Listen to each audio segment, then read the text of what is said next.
అలసిపోయాడంట. దేనికి అలసిపోయాడు? అలసట ఎందుకు వద్దాం మనకు? యాక్చువల్గా బాగా కష్టపడితే, బాగా ప్రయాసపడితే శరీరం అలసటది. దానికి ఏ అలసట తెలుసా? తప్పిదమ్ముల కొరకై చేయబడిన ప్రార్థన. ప్రైజ్ ది లార్డ్, హల్లెలూయా. తాను చేయబడిన ప్రార్థన తన స్వపరీక్ష చేసుకునేవాడుగా విన్నారు. తాను చేసిన ప్రార్థన తను కలిగిన సమస్యలు బట్టి అలాంటి ప్రార్థన చేసి ప్రతి రాత్రి చూడండి మాట కన్నీరు కార్చగలిగిన వారు మూలుగులు ప్రార్థించండి. ఎలా కూడా దాన్ని ఆలోచించండి. ప్రభునందు ప్రియమైన సంఘం అంటే పావురం చూడండి, అది గూటులో ఉంటుంది. ఎలా మూలుగు తెలుసు కదా?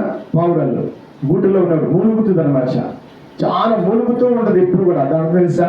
ఎప్పుడు ఆ పావురము మూలుగులు ప్రార్థన చేస్తుంది. ప్రైజ్ ది లార్డ్, హల్లెలూయా. మీరు చూడండి, కంటిన్యూ చేస్తూనే ఉంటుంది. పగలంతా తిరిగి వస్తుంది. చూడండి, దానికి సమయం దొరికినప్పుడు ఏం చేస్తారు తెలుసా?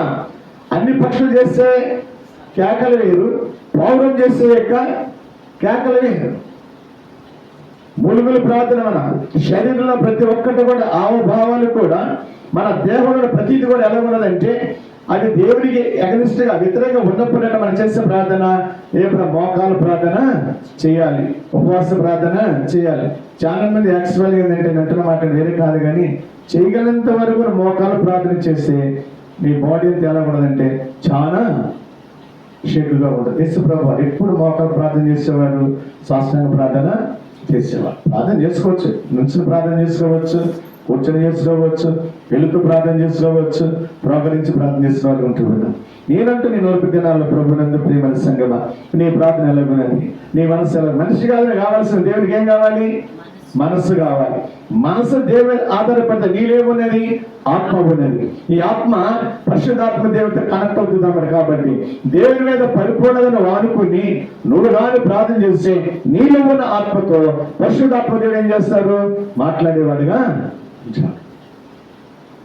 అందుకోసం దావీదంటారు సందర్భం, ప్రభా ఆత్మని అర్థం తీసివేయొద్దు, నీ నుండి నన్ను త్రోసివేయొద్దు. ఎంత అనుభవం కలిగిన వాడిగా ఉన్నా తప్పిదమ్ములు చేయటం సహజమైన వాటిని ఒప్పుకోవడం చాలా ప్రాముఖ్యమైనది. అందుకోసం 40 దినాల్లో ప్రభునందు ప్రియమైన సంగమా ప్రత్యేకించబడిన 40 దినాల్లో ఉపవాస దినాల్లో మనం చేసిన విషయం ఏంటంటే నీకు నువ్వుగా